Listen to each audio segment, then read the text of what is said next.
Let go of me, Min-jae!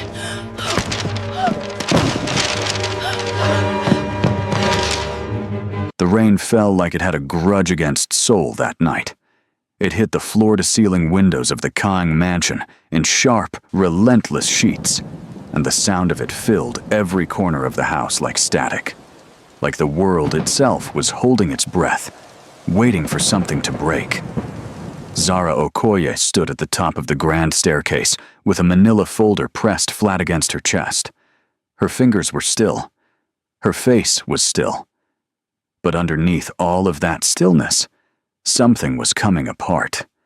Quietly, rapidly, the way expensive things break. Not with noise, just with finality. She had found the documents 3 days ago.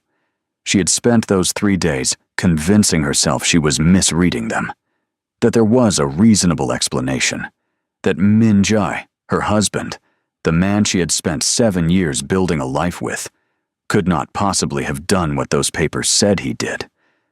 But numbers do not lie the way people do. Contracts do not soften the truth to protect your feelings. And the signature at the bottom of every single one of those fraudulent documents was his. Clean, confident, deliberate. She had come to him tonight because she still believed in confrontation over silence. She had always believed that. It was one of the things he used to love about her. Used to. Min-jae stood at the bottom of the staircase, with his hands in the pockets of his charcoal trousers, looking up at her with an expression she had never seen on his face before. Or maybe she had, and she had just been too close to recognize it for what it was. Distance. Cold, deliberate distance. The kind that does not happen by accident. The kind that is chosen. Choi Yura stood just behind his left shoulder. She always stood just behind his left shoulder these days. Yura was wearing cream silk, and her hair was pinned back in a way that made her look effortlessly composed, and her hands were folded in front of her with the patience of a woman who already knew how this conversation was going to end. She had the kind of face that people trusted immediately. Soft features, careful smile, voice like warm water. Everything about her was designed to make you lower your guard. Zara had not lowered her guard in 6 months, but it had not mattered.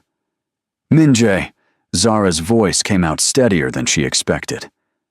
I need you to explain this to me. She held the folder out. Her arm did not shake. Min-jae looked at the folder. He did not move toward it. Where did you get that? He said. That is not an answer to my question. Zara, where did the 40 million go? Her voice cracked on the last word, not from weakness, but from the sheer effort of holding it together. The Abuja logistics contract, the Cape Town infrastructure deal. Those were my contacts, Min-jae. I brought those people to this company. I built those relationships from nothing, and someone redirected the money, and it did not go into Kong Industries' accounts. So I am asking you, where did it go? The silence that followed was not the silence of a man searching for an explanation. It was the silence of a man deciding how much to admit.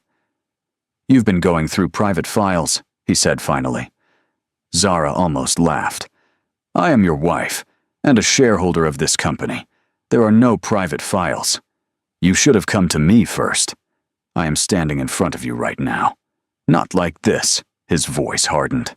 Not with accusations and drama in the middle of the night. Drama. The word left her mouth like something she was tasting for the first time. Min-jae, there are financial records in this folder that tie you to shell companies I have never heard of. There are contracts that were signed using my contacts, my relationships, and the money from those contracts cannot be traced through any legitimate channel. I am not being dramatic. I am being specific. Yura shifted slightly. Just slightly. The way someone shifts when they are preparing to speak. She's been like this for months, Yura said. Her voice was quiet, almost sympathetic. Almost. I've noticed it too. The paranoia, the obsessive late nights. I think she needs help, Min-jae. Real help. This isn't healthy for her. Zara turned her eyes to Yura slowly. I don't believe I was speaking to you. I'm only saying what everyone in this house has been thinking. And what exactly has everyone in this house been thinking, Yura? That you're struggling. A pause, a small, pitying tilt of the head. That the pressure has gotten to you. That maybe stepping back from the business side of things might be good for— Stop! Zara's voice dropped to something quiet and absolutely final. Do not stand in my home and perform concern for me. We both know what this is. Yura smiled. It was the saddest, most infuriating smile Zara had ever seen, because it was designed to look genuine, designed to make anyone watching think that Zara was the unreasonable one, that Zara was the problem. And then, with a clarity that felt like cold water poured directly over her heart, Zara understood. This was not a confrontation. This was not a conversation she had interrupted or a misunderstanding she had stumbled into. This was a stage, and the performance had been running for months. Longer, maybe. And every concerned look from the staff, every meeting she had been quietly removed from, every door that had closed just before she reached it, all of it had been rehearsed. All of it had been deliberate. She had not been losing her grip on her marriage. She had been pushed off it. I built this company with you, Zara said softly. She looked only at Minjae. She wanted him to hear it without the buffer of Yura's presence. She wanted him to have to hold the weight of it directly. 7 years ago, you had a company that was 3 months from collapse. I sat with you at that kitchen table. Not this kitchen. That tiny kitchen in that apartment in Mapogu. And I mapped out the restructuring plan with you. I made calls to people in Lagos and Nairobi and Accra that you did not even know existed. I opened doors for you that would have taken you a decade to find on your own. I did all of that standing beside you, not in front of you, not taking credit, just beside you. Her voice broke slightly and she let it. And this is what you chose. Minjae looked at her, and for one terrible second she saw it. A flicker of something real. Guilt. Grief. Something human underneath the marble surface of the man he had become. Then it was gone. You were never meant to stand beside me, he said. His voice was completely even, completely without remorse. Just behind me. The words arrived like a physical thing, like something she needed to brace against. She stood there for 1 breath. 2. She looked at the man she had loved and followed and believed in and sacrificed for, and she watched him look back at her with the eyes of a stranger, and something inside her, something she had been protecting, nursing, refusing to let go of, finally, quietly, died. She turned to walk away.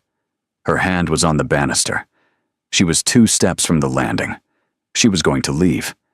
She was going to take the folder and leave and figure out what came next from somewhere that was not this house, was not this staircase, was not this room that smelled like everything she had lost.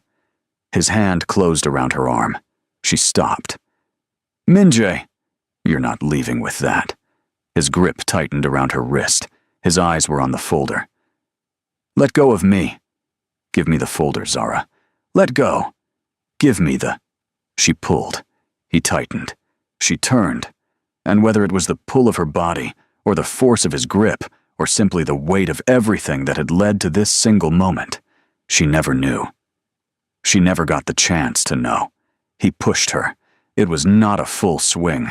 It was not a violent shove born of rage. It was a push, controlled, decisive, like a business decision. Like he had looked at a problem and chosen the quickest solution. And she fell.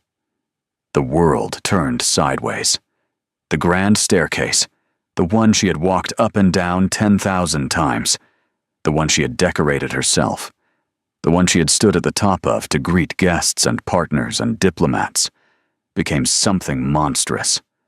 The marble steps came at her one by one, each one a new impact, and she could not find the banister, could not find her footing, could not find anything except the blurring rush of her own fall. Her head hit the edge of the bottom step. The sound of it was horrible. Then there was silence. She lay at the base of the staircase, with her cheek against the cold marble floor, and the folder spread open beside her, documents scattered like confetti at the end of something that should never have been celebrated. Her vision was narrowing fast. There was warmth spreading from the side of her head, and she knew distantly, academically, what that warmth was. She could hear Yura's heels on the marble above her. She heard Yura say quietly, almost tenderly, "You had no choice." And she did not hear Min-jae move toward her. Not one step. That was the last thing Zara Okoye registered before the darkness took her. Not the pain, not the blood, not the fall itself. Just the silence of a man who did not move. She had come to Korea on a Tuesday in early spring, 7 years before that night, with 2 suitcases, a business degree with distinction from the London School of Economics, and the particular brand of quiet confidence that comes from being brilliant in rooms that did not expect brilliance from you. She had been 26. She had been fearless in the way that only the very young and the very capable manage to be, not recklessly, but genuinely. She had looked at the world and believed, without arrogance, but with complete certainty, that if she worked hard enough and thought clearly enough, she could build something real. She had been recruited by a mid-tier investment consulting firm in Seoul. The work was good. The pace was brutal. She loved it.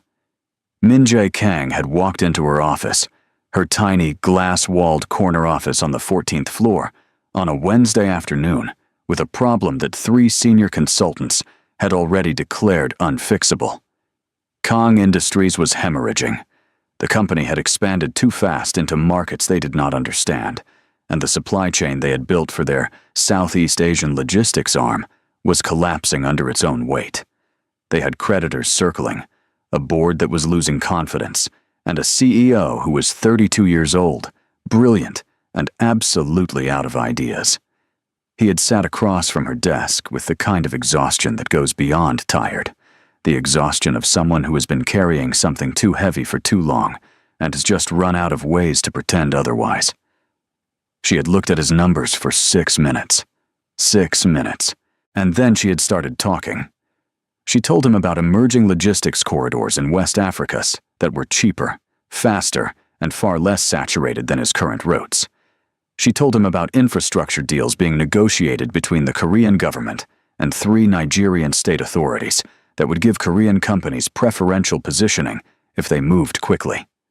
She told him about contacts she had, real contacts, people who answered when she called, in Lagos, Accra, Nairobi, Johannesburg. People who did not need convincing. People who were already looking for exactly the kind of partnership his company could offer. He had stared at her the whole time she spoke. When she finished, he was quiet for a long moment. Then he said, "Why hasn't anyone else told me this?" "Because they haven't been listening to the right people," she said simply. He came back the next day, and the day after. Within 3 weeks, they were working 16-hour days side by side, and within 3 months, Kang Industries had not only stabilized, but was showing growth projections that made the board sit up straight for the first time in years. He fell in love with her mind first. That was what he told her when he asked her to marry him. 2 years later, on a rooftop in Busan with the sea spreading gold beneath them. He told her that he had never met anyone who thought the way she did, who saw the angles that no one else saw, who understood people and systems and risk the way she did.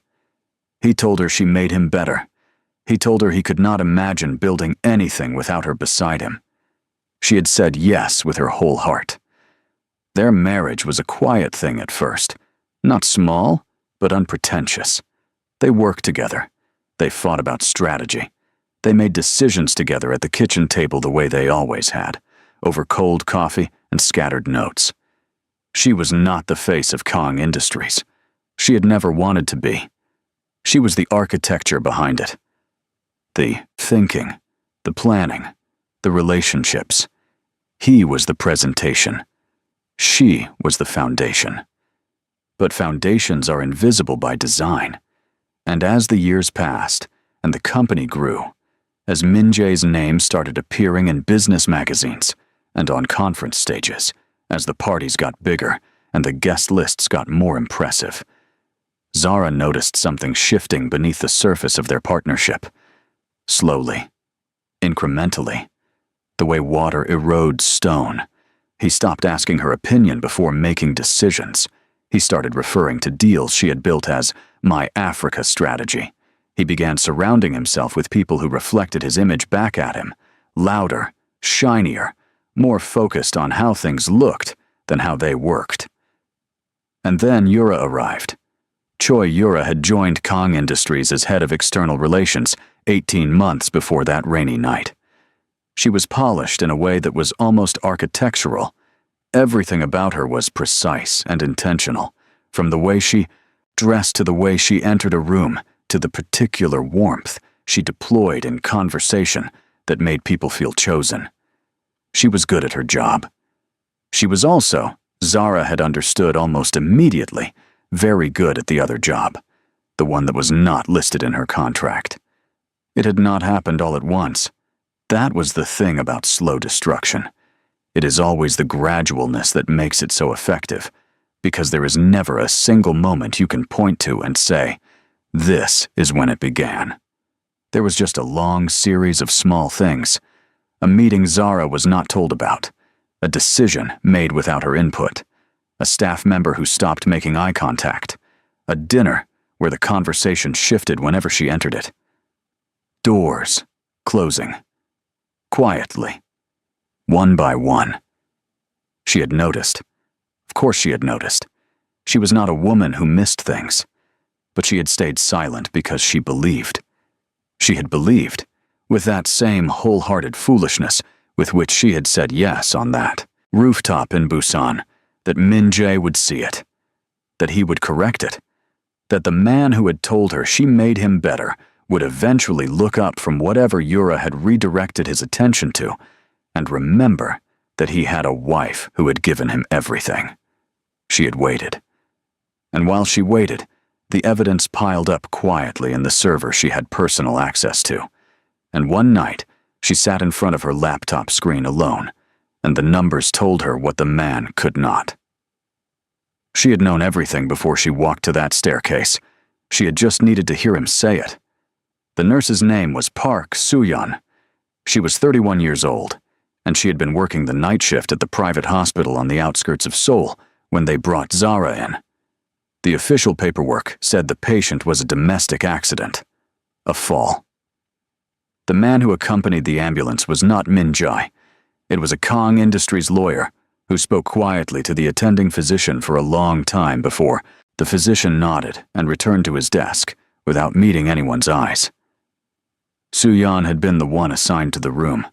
She had looked at the woman on the hospital bed, the careful positioning of the injury, the silence around the case, the lawyer still in the waiting room with his phone pressed to his ear, and she had felt something cold settle into her chest. She had also looked at the woman's face, and she had recognized it.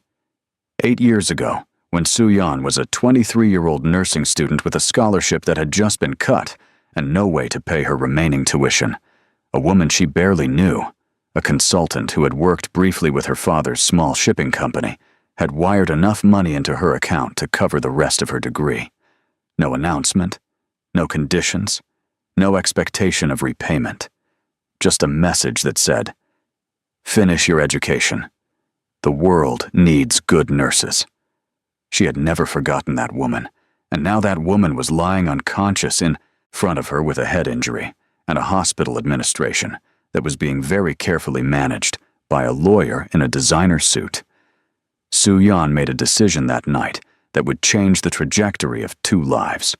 She said nothing to anyone.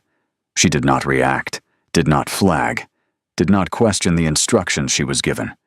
She was a perfect professional on the surface. Beneath the surface, She started moving. Over the next 72 hours, with the help of a colleague she trusted completely and the cooperation of a specialist who owed Suyan a debt she had never called in, Zara Okoye was quietly transferred to a private facility that had no association with Kong Industries, no connection to anyone in Min-jae's network, and no record in the system that Yura's people would eventually go looking through. Her survival was hidden. The world, Min-jae's world, was allowed to believe that she was gone. She woke up on a Tuesday. She did not know it was a Tuesday at the time. She did not know much at first, except that the light in the room was soft, and the ceiling was white, and her head felt like something had been rearranged inside it. Suyan was there when her eyes opened. She did not cry. She did not make noise. She just looked at Zara with an expression that carried everything she could not say yet, relief and grief and something fierce underneath both. The weeks that followed were slow and clinical and very, very quiet. There was pain. There was a scar that would run in a thin line above her left temple for the rest of her life. There was a period where concentration was difficult, and her thoughts arrived in the wrong order, and she would have to sit and wait for them to reassemble. She did not cry. People expected her to cry. Suyan expected it. The specialist expected it. Even Zara, somewhere in the back of her mind, expected that at some point the dam would break and she would grieve what had happened to her. Grieve the marriage. Grieve the trust. Grieve the version of herself that had believed so completely in a man who had looked at her, falling, and not taken a single step. It never happened. Instead, something else came. It settled into her during those quiet weeks, the way a new bone grows. Slowly, without fanfare, but with absolute permanence. It was not rage. Rage burns and scatters. It was not sadness. Sadness softens and dissolves. It was something colder and more architectural than either. It was clarity. The most complete and devastating clarity of her life. She lay in that hospital bed, and she replayed every decision she had made in 7 years, and she did not forgive herself for the ones made in blindness, and she did not punish herself for the ones made in love. She just looked at them, clearly, accurately, like a strategist evaluating a failed campaign. She saw every mistake. She saw every place where she had made herself smaller to make him more comfortable. Every time she had let him take credit, she had earned. Every time she had swallowed her instinct because she did not want to be the difficult one, the demanding one, the one who made the partnership feel unequal. She had been building his empire, and she had let him believe it was only his. He didn't hesitate, she said aloud one morning. It was the first full sentence she had spoken in days. Suyan, sitting in the corner chair with a medical chart, looked up. Zara was staring at the ceiling. Her voice was completely even. When I fell, Zara continued, he didn't hesitate. He didn't reach for me. He didn't call out. He just stood there. A long pause. That is the most honest thing he has ever shown me. Suyan said nothing. I'm not going back, Zara said. Not the way he knew me. Not as that woman. She turned her head slowly on the pillow and looked at Suyan directly. I need you to help me disappear for a while. Suyan looked at her for a moment. Then she nodded. She left Korea on a private arrangement. No airport flags. No digital trail that connected her to herself. She had resources that Min-jae had never known about because she had learned very early in their marriage that a woman without independent resources was simply a woman waiting to need them. She chose Dubai first, a city of reinvention, a place where new names are not questioned because everyone is, in some sense, in the process of becoming something. She did not surface publicly. She did not announce herself. She took a modest apartment and a meeting room on the 42nd floor of a building that asked no questions, and she started making calls. Her old contacts were surprised to hear from her. Some of them were cautious. They had heard she was unwell, had heard she had stepped back from everything, had heard vague, carefully managed things that Yura's communications team had seeded into the right circles. But they also remembered who she was. They remembered that she was the one who had called them. She was the one who had seen the value in what they were doing before anyone else had bothered to look. She pitched her first deal from a phone balanced between her shoulder and her ear while she was still unpacking boxes. ZO Holdings was registered in Dubai, with subsidiary structures in Lagos and Singapore, in the 4th month of her disappearance. It was a logistics and investment company focused precisely on the corridors that Min-jae had never adequately developed, the ones she had mapped out and handed to him and watched him underutilize for years, while he chased the more glamorous, less strategic markets that looked better in press releases. She knew his weaknesses like she knew her own name. She knew which of his supplier relationships were superficial. She knew which of his board members were loyal to outcomes rather than to him personally. She knew which of his pending deals had structural flaws he had not noticed because the people around him had stopped being honest with him, somewhere around the time that honesty became less comfortable than agreement. She built quietly, methodically, with the absolute patience of someone who is not in a hurry, because they understand that timing is a weapon. She worked late into the nights, not feverishly, but steadily. She ate at her desk. She slept 6 hours and used the other 18. She took meetings with people who underestimated her, and she let them underestimate her, because underestimation is its own kind of advantage. You move faster when people are not watching for you. 6 months after she left Korea, ZO Holdings had secured 3 major logistics contracts on the West and East African corridors. 12 months after she left, it had acquired a minority stake in a Singapore-based freight company that Kang Industries had been trying to negotiate with for 2 years and failing. She took that deal quietly, with a smile that no one saw. In Seoul, Min-jae Kang was not sleeping well. The problems had begun, slowly.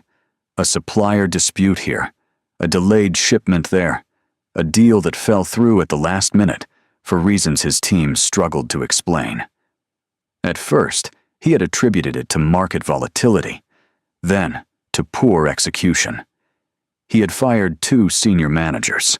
The problems continued. The competitor reports started appearing on his desk in the 8th month. ZO Holdings, a name nobody recognized yet, operating in corridors his team had flagged as low priority. Except they were suddenly not low priority.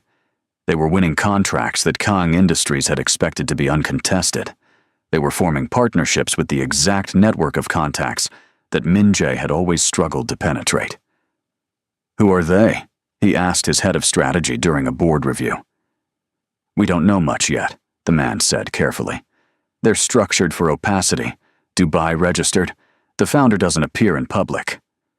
"What do they know about us?" A pause. "They move like they know us, sir. Like they understand exactly where our gaps are." Min-jae looked at the ZO Holdings file for a long moment. ZO. He told himself it was a coincidence. He had been telling himself a lot of things lately. Yura was still there, still polished, still positioned, still performing the role she had built for herself. But the thing about Yura, Min-jae was beginning to understand, was that she was brilliant at maintaining a position and completely uninterested in what it took to earn one. She knew how to manage perception. She knew how to frame a narrative and control a room. What she did not know, what she had never needed to know, because she had always surrounded herself with people who could compensate, was strategy. Real strategy. The kind that happened in the gaps between the obvious moves. The kind that required you to understand not just where the market was, but where it was going to be. The kind that looked at a struggling company in West Africa and saw not charity work, but infrastructure opportunity. "The Mombasa freight deal," his operations director said one morning. "We lost it." "To who?" "ZO Holdings." Min-jae was quiet. "They offered the same rate," the director continued, "but they already had the ground-level contacts. They had existing relationships with the Port Authority. It's like they'd been building toward this for a year. They had been, Min-jae said. He said it very quietly, and his director gave him an odd look, and he did not explain. He started going back through old files, old plans, strategies that had been proposed in meetings 2, 3, 4 years ago, strategies that he had approved and then not followed through on because the short-term returns had been less impressive.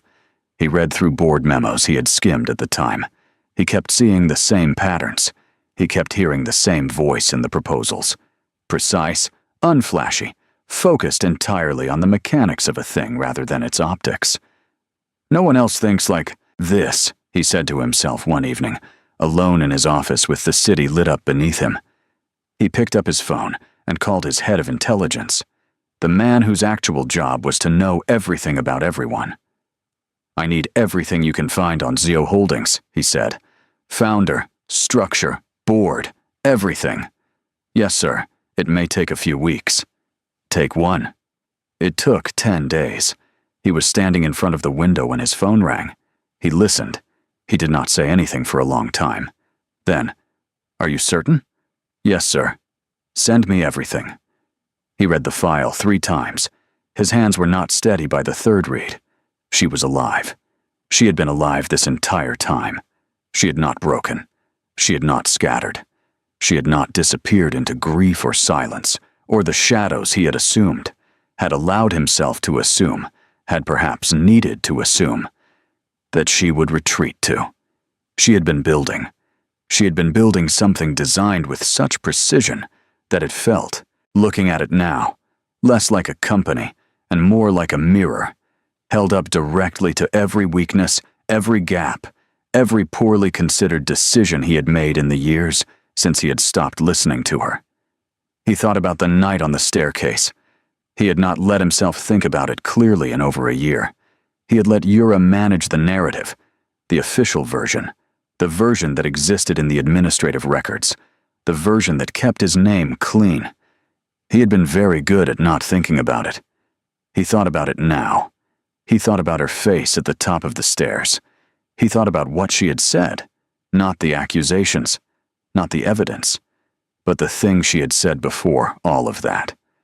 The thing about the kitchen table in Mapogu. The thing about the phone calls to Lagos and Nairobi.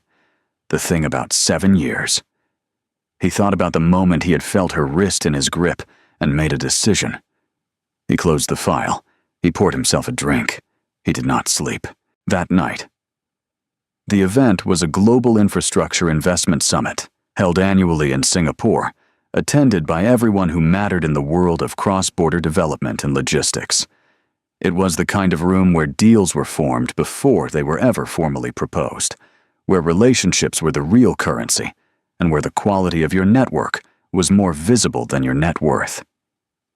Min-jae had been attending for 6 years. He saw her from across the room. She was standing with a group near the far windows. 3 men, all of them leaning slightly toward her, in that particular way that people lean when they are trying to ensure they do not miss what someone is saying. She was dressed simply, structured black, minimal jewelry, but there was something around her that had changed completely from the woman he remembered. The woman he had known had always been composed, but composure is the absence of chaos. This was something else. This was command. This was the presence of someone who has chosen exactly where they are and why, and is completely at peace with both answers. Her scar was visible. She had not covered it. He looked at it and felt something move painfully through his chest. He crossed the room. He told himself he did not know why. He told himself he was acting on instinct, on the need to understand, on the particular compulsion of a man who has been watching the consequences of his choices materialize in real time and has finally run out of ways to avoid the source of them. She saw him coming. He watched her see him. He watched for any disruption, any flicker of the emotion that he had prepared himself to meet. Fear, anger, the particular wounded look he had been carrying in his imagination for 14 months. There was none of it.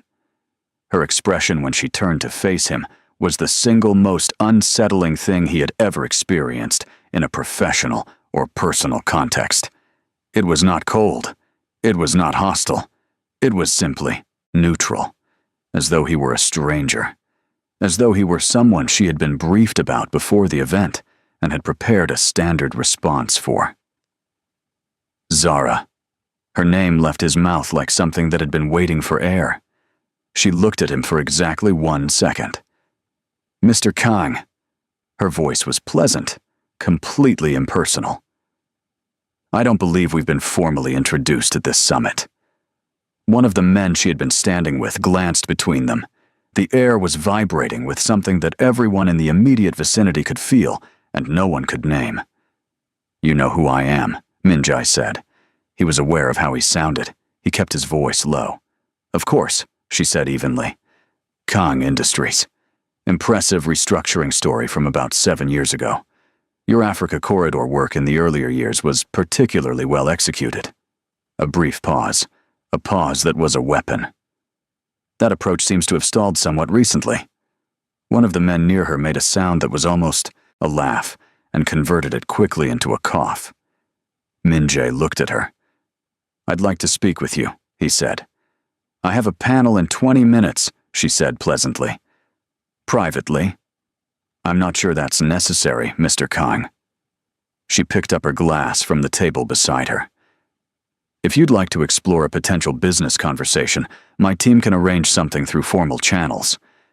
She met his eyes for just a moment, and in that moment he saw it, just briefly, just enough to know that she saw everything, that she had always seen everything. It was nice to meet you. She turned back to her group. He stood there. He had presented to boards during crises. He had negotiated under pressure that would have broken most people. He had built a company from a near failure into an empire. He was not a man who was easily shaken. He was shaken. The next 6 weeks moved at a pace that felt, to Min-jae's team, like a controlled demolition. 3 of Kang Industries' pending infrastructure contracts were won by ZO Holdings, not through underhanded competition, but through simple, superior positioning. ZO had the relationships. ZO had the pricing structures. ZO had the operational flexibility to commit to timelines that Kang Industries' bloated middle management could not match. Then the media stories started. Small at first. Financial journalism, the kind that circulates in specific circles. Questions about the legitimacy of certain contracts from 4 and 5 years ago. Questions about shell company structures. Questions about financial flows that did not follow expected paths. Yura's name appeared in the 3rd story. In the 5th story, it was the headline. She called Min-jae from a number he had to look up. Her voice was different from the last time they had spoken, stripped of the softness, urgent in a way that made her sound, for the first time, genuinely frightened.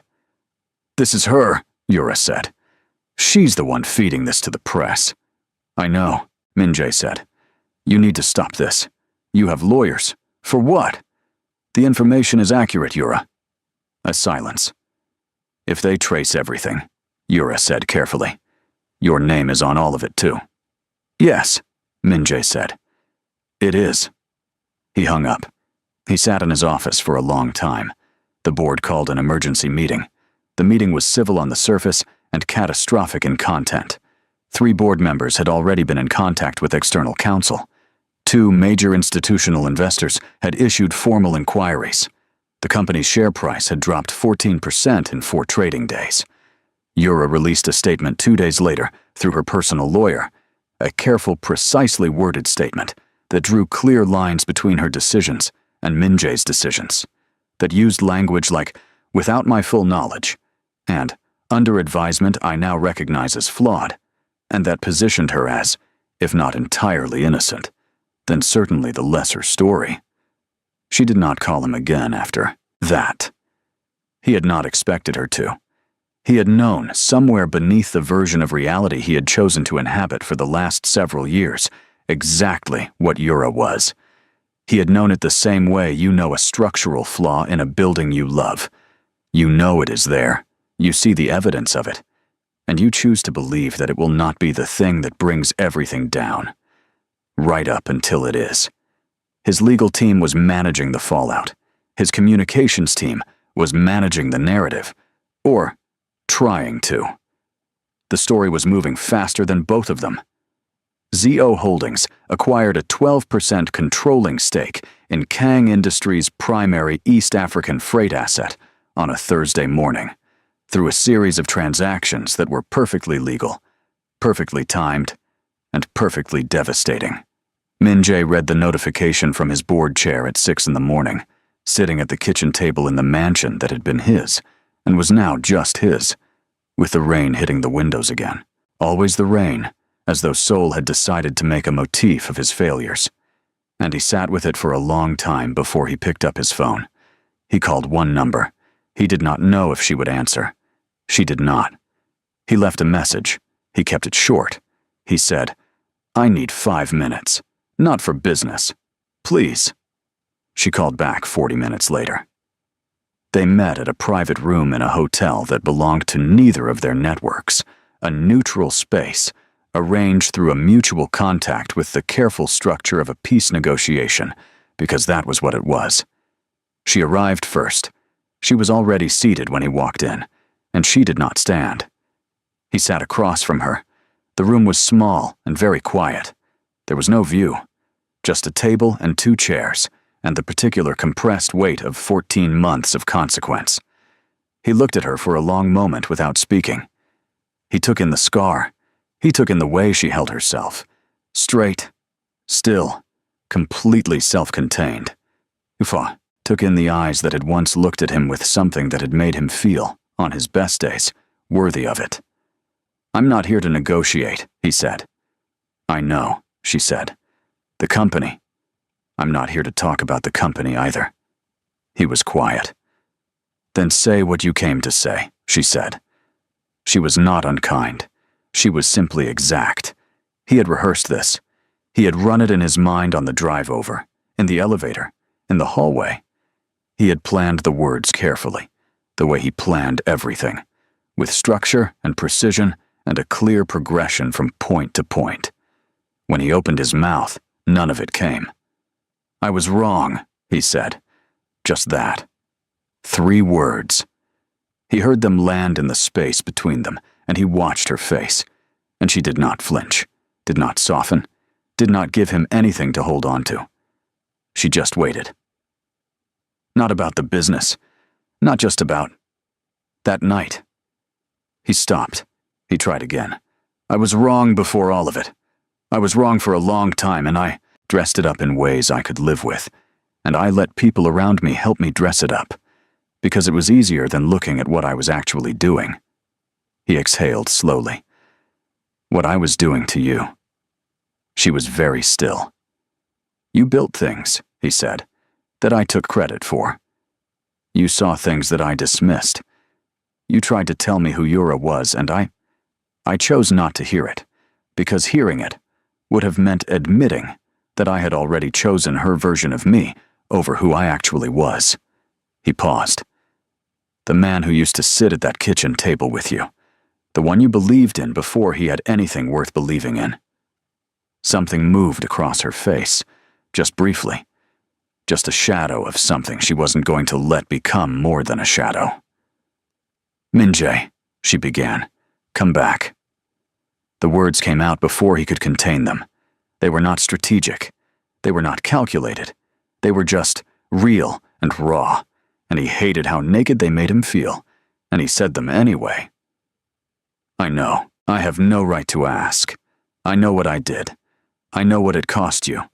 But I'm asking anyway because I don't know how to not ask." He leaned forward slightly. "Come back. We can rebuild. All of it. I will spend whatever time you need proving—" "Stop." Her voice was quiet.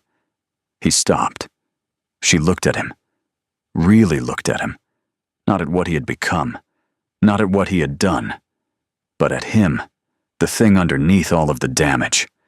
She looked at him for a long time. "You didn't lose me when you pushed me," she said. He went very still. You didn't even lose me when you stood there and didn't come to me." She paused. "You lost me long before that night. You lost me the first time you sat in an interview and used I where there should have been we. You lost me the first time you let Yura speak over me in a meeting and said nothing. You lost me every single time you chose the version of yourself that didn't need me over the version of yourself that was built with me." Her voice did not shake. It carried. "I grieved you," she said. "I want you to know that. I grieved what we were, genuinely, fully. I am not someone who pretends that what we had was nothing. It was something. For a long time, it was something real." She inhaled slowly. "But grief ends. And when it ended, I found something I should have found long before you and I ever met." "What?" She looked at him with an expression that was not triumph, and was not softness, and was not anything he had a name for. "Myself," she said. She stood. She smoothed her jacket. She picked up her bag. She walked to the door. She stopped with her hand on the handle. "Take care of yourself, Minjae." She did not turn around. "Build something real, with people who tell you the truth. You still know how to do that. I know you do, because I watched you do it." A pause. "That part of you was always genuinely yours." She opened the door. She walked out. He sat in that small, viewless room for a very long time. The building that housed ZO Holdings' global headquarters opened 14 months after Zara Okoye walked out of that hotel room, stood at 47 floors in the heart of Lagos, a city she had always loved for the same reason she loved herself. It was loud and relentless, and people were always underestimating what it was capable of. She stood at the top floor, at the full-length windows, with the city spreading electric and alive beneath her. There was a staircase behind her, wide, open, modern, with glass railings and warm lighting and the particular solidity of something built to last. She had designed this floor herself. She had specified every detail, and she had included this staircase deliberately because she had decided a long time ago that the way to unhaunted a thing was not to avoid it, but to rebuild it, to take the shape of what had hurt you and fill it with something entirely your own. She stood at the top of it now and looked out at the city. Her phone had been ringing all morning with congratulations, partners, contacts, journalists who wanted interviews she had not yet agreed to. Her assistant had forwarded her a news alert from an hour ago, a brief 3-paragraph item noting that Minjae Kang had stepped down from the Kang Industries board and was transitioning to an advisory role as the company underwent restructuring. She had read it once and set the phone face down. She was not celebrating that. She had never wanted to destroy him. She had wanted to build something true, something that was entirely, undeniably hers. And the collapse of what he had built without the foundation she had provided was simply the natural consequence of construction without integrity. She had not caused it. She had only stopped preventing it. Suyan was somewhere in the building behind her, working now as head of employee wellness for ZO Holdings, a role she had designed specifically for someone she trusted completely and owed more than she could ever adequately express. Outside, the Lagos sky was beginning to go orange at the edges with the coming evening. Zara thought about the woman she had been at the top of that staircase in Seoul, holding a folder, shaking inside, still believing that if she just said the right words the right way, the right thing would happen. She felt something for that woman. Not pity. Tenderness. The kind you feel for someone who gave everything they had and was not broken by losing it. Some people fall and disappear. She had fallen. She had not disappeared. She had gone somewhere quieter and deeper than disappearing, and she had rebuilt herself from the exact materials of the woman she had always been. Before the marriage, before the compromise, before the years of making herself smaller, in the hope that a man would grow larger in the space she created. She had not become harder. She had become more precisely herself. That, she thought, looking out over the city with the orange light growing. Behind her eyes was the only revenge worth taking. Not ruin, not retaliation, just the complete, unassailable evidence of your own becoming. Her phone lit up on the windowsill beside her. A message from a new contact in Nairobi. A deal she had been building toward for 3 months was ready to close. She picked up the phone. She smiled. She went back to work. If this story moved you, shook you, or made you feel something real, you know what to do. Hit that like button, drop a comment below telling us, did Zara make the right choice walking away, or should she have gone back? And if you are new here, and you made it all the way to the end of this story, welcome. You belong here. Subscribe and turn on your notifications so you never miss what comes next. Every story we tell is built for people who believe that falling is not the end of the story. It is just the beginning of a better one.